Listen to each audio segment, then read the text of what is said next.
verdade. Não tem como você se declarar do lado de Cristo e mesmo assim viver em harmonia com o mundo. Viver em amizade com as coisas dessa terra. Sempre estranhas. Pessoas que tentam relativizar e que tentam se emanar com o mundo. Então, nós não somos assim. Uma vez que se declara do céu, nós estamos em guerra contra o mundo. Mas lembre-se, não é contra as pessoas. Isso aqui é importante ressaltar, senão alguém pode dizer, então nós estamos em guerra com as pessoas também, nós viramos inimigos das pessoas. Não. Em guerra com o mundo quer dizer em guerra com as coisas desse mundo, e não com as pessoas desse mundo. Nós devemos resgatá-las, tratá-las com amor, porque Jesus morreu pelas pessoas, não foi pelas coisas. Jesus não morreu para salvar a natureza, Jesus não morreu para salvar os animais, Jesus não morreu para salvar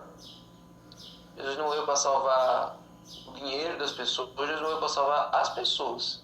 Então nós devemos ter amor pelas pessoas, mas mesmo assim, ódio e guerra contra as coisas desse mundo. Ódio não, mas nós somos contra as coisas desse mundo, contra o mundanismo, exatamente, Samara. E como Luísa disse, ninguém pode servir a dois senhores. Então, o amor de Lucas por Jesus e por seu reino fez com que ele permanecesse ao lado de Paulo até o fim, sem se importar com as circunstâncias, enquanto Demas amou mais este mundo do que o porvir. Essa é uma das razões também porque as pessoas desistem, porque as pessoas abandonam a fé. Porque os olhos delas são muito terrenos, não tem nada de celestial.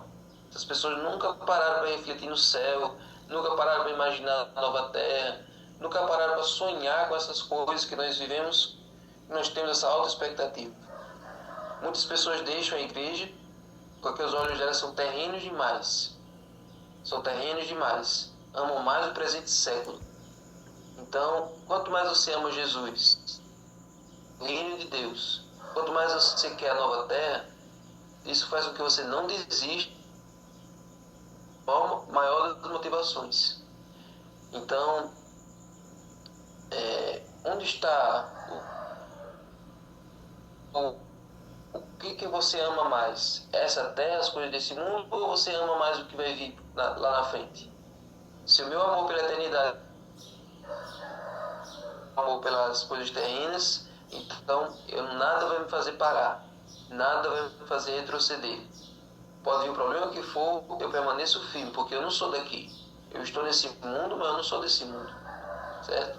Quanto mais nós colocamos essa mentalidade que nós não somos daqui, nós somos de outro lugar, então a nossa motivação cristã vai ser bem mais efetiva, né?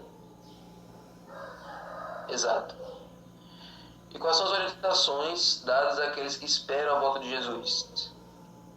Agora Jesus está mais perto do que nunca de voltar. Qual devem ser as orientações que nós devemos seguir? Marcos 13,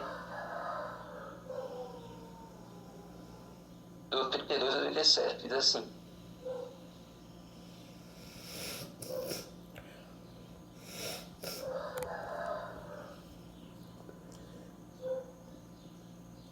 mas a respeito daquele dia ou hora ninguém sabe, nem os anjos no céu, nem o Filho, senão o Pai.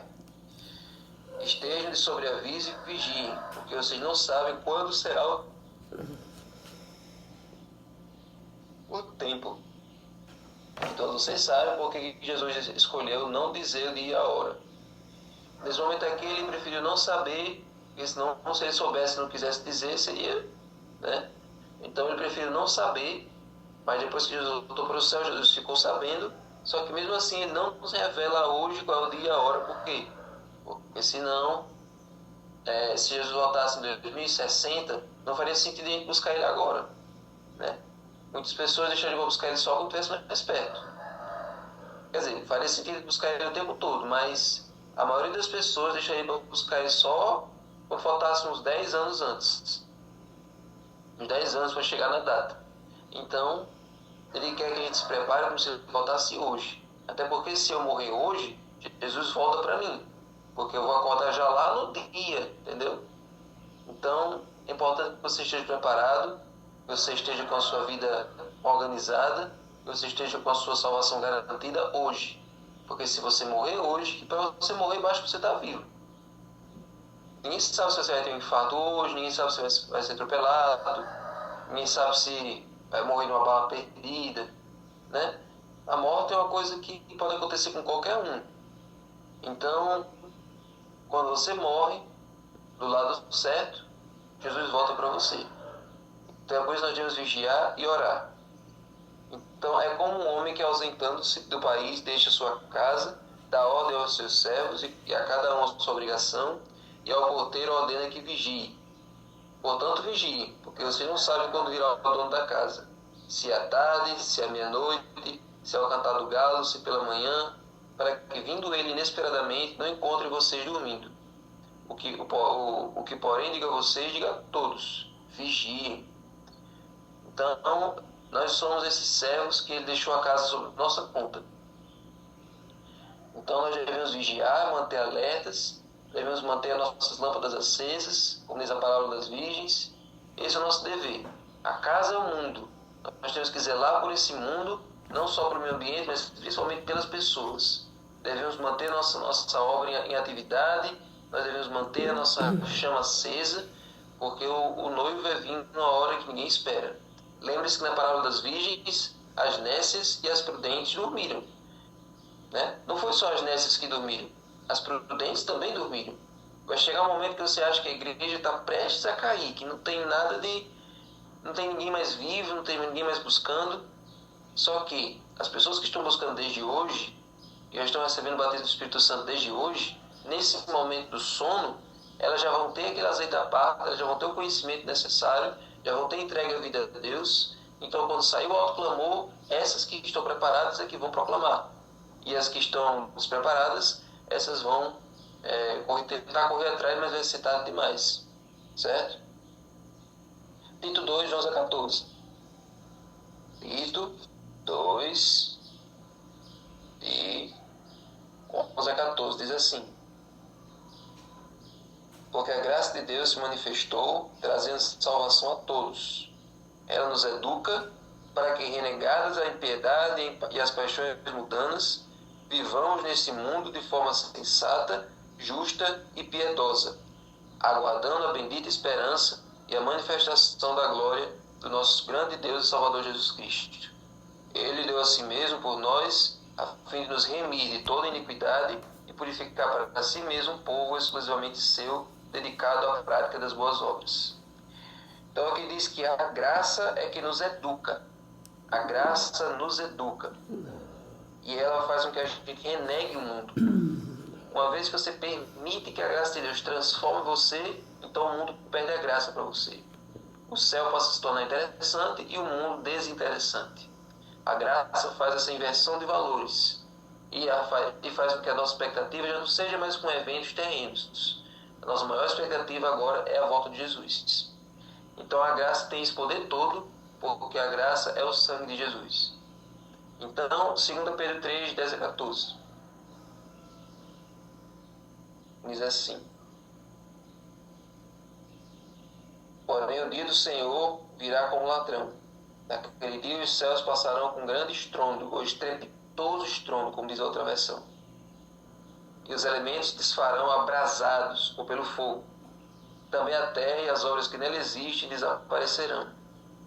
Uma vez que tudo será assim desfeito, vocês devem ser pessoas que vivem de maneira santa e piedosa, esperando e apressando a vinda do dia de Deus.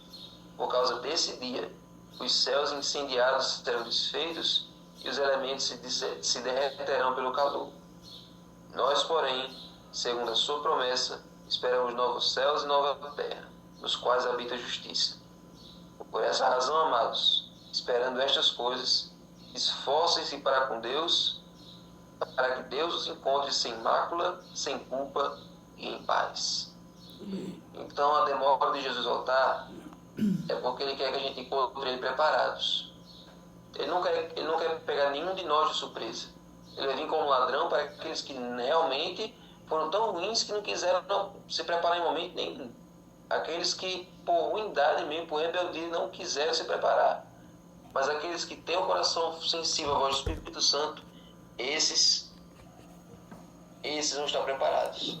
E a demora dele, a longanimidade dele, é para esperar que cada um se prepare da maneira correta. Então, nós devemos nos esforçar para encontrar com Deus sem mácula, sem culpa e em paz. É para isso que tem a santificação. Nós não podemos encontrar Deus com nossos pecados acariciados, nós não podemos esperar a volta de Jesus com apego a coisas desse mundo, nós não podemos esperar a volta de Jesus sem buscar o Espírito Santo. É por isso que mais importante do que esperar a volta de Jesus é apressar a vinda do Espírito Santo sobre nós. E uma vez que o Espírito Santo for derramado, um ano depois Jesus volta.